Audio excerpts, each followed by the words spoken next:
Xabar berib olayotganimizdek, federatsiyaning hududiy tuzilmalari mas'ul xodimlari tomonidan O'zbekiston Respublikasi Prezidenti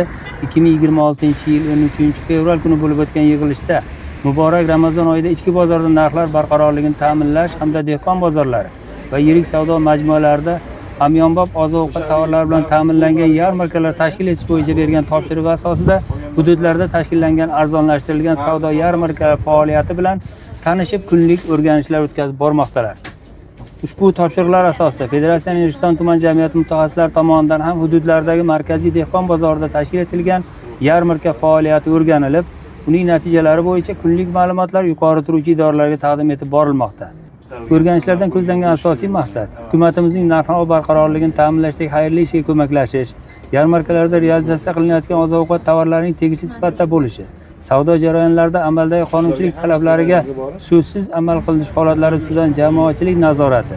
qonunchilik talablari yuzasidan yarmarkalar sotuvchi va mas'ullariga tushuntirish va targ'ibot ishlarini olib borishdan iborat.